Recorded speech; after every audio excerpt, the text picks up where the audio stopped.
Right, time for Showbiz and Noella Karinyale. Say hello, Noella. Hi, Israel. How are you doing? I'm well. How about you? I'm good. Lovely Lady, shirt. Lady in red. Oh yeah, thank you. Thank you. Okay, it's a wooding. Right, yeah. Beautiful.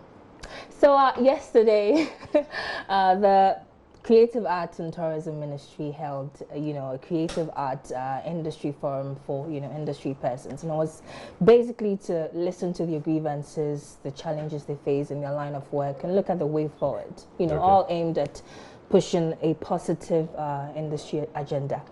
And, at the forum, the minister made it known that they intend to build a theatre in Koforidua, and also explained why they've halted the Kumasi Theatre, saying that it's not fit for its purpose.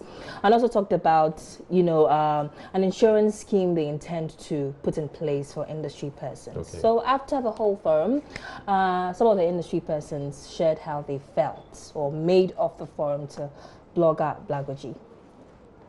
To tell you the truth, it's a great initiative, but in terms of my expectations, I expect a lot more. I think they over dwelt on ceremony more than content. I think there were too many performances, and I think the duty bearers took too much of our time. I think we were supposed to have started at 9.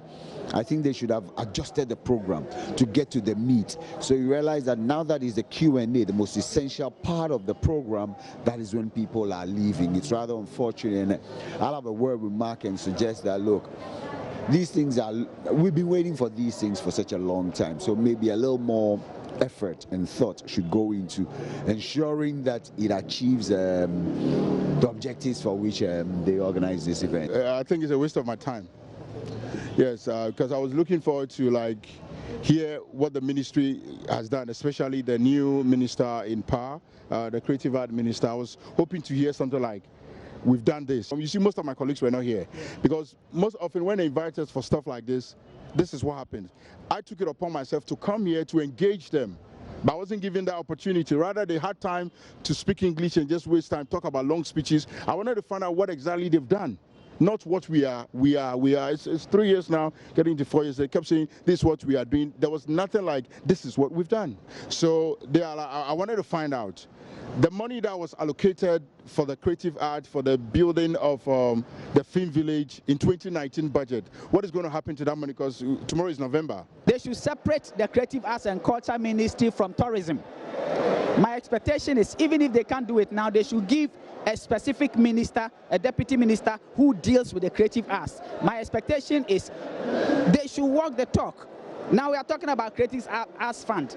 We don't even have the law backing it. Creative Arts Council. We don't have the law backing it. I mean, there's so many things that we're supposed to do. As I'm standing here, I'm still wondering why this forum.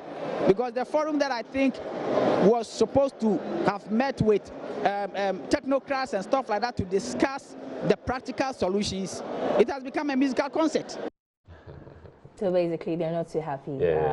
About the forum. But away from that, former Rough Town Records signee, Miss Forson, she has finally revealed why she had to part ways with the record label. She spoke with Zion Felix and talked about how Bullet demanded of her an amount of $50,000 before they could work together. And of course, she didn't have the means to cough up that money, and she explained more. Honestly, let me be honest with you. I mean, I didn't want to disclose it because issues. And it wasn't my intention to touch on this issue, especially because I want to avoid having a problem with Bullet. But he demanded from me an amount of $50,000 to add up to his $50,000, making up $100, before we could start working.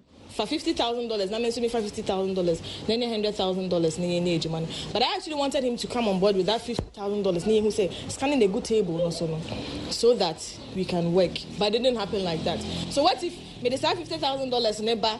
That's a one for the number near the NYA. I mean, say me $50,000 up, and they say I make a candy. I don't have, but say me $50,000. I could do something with it. I could do something. To send a other businesses aside, and I said I could invest in my song myself because $50,000 do. So that's her explanation. Now, Bullet has reacted to her claim. And according to him, he demanded the amount of money from her husband. So apparently she was married and had a child. And according to Bullet, he didn't know about that, you know, before he signed her. So he got to know about it after he did. Right. And so he asked her husband to sign a certain contract. As to what that contract entails, you want to listen to him. Bullet fearfully imposed them. I could say, or the fear between me, say.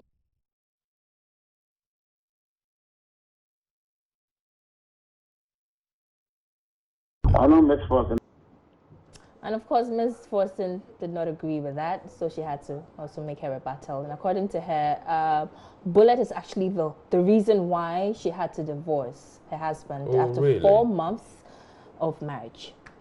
Interesting. Bullet fearfully imposed them. I could say, or the fear between me, say, when you are married in the industry, you can't excel. So I had that thing at the back of my mind. So I was always crying to my parents that, no, I have to leave my dream because this is what I want. Were you married? Michelle Bullet before I got married. So after that, I met Bullet before I got married, but I had a child. Forcefully made me quit my marriage because this is my life.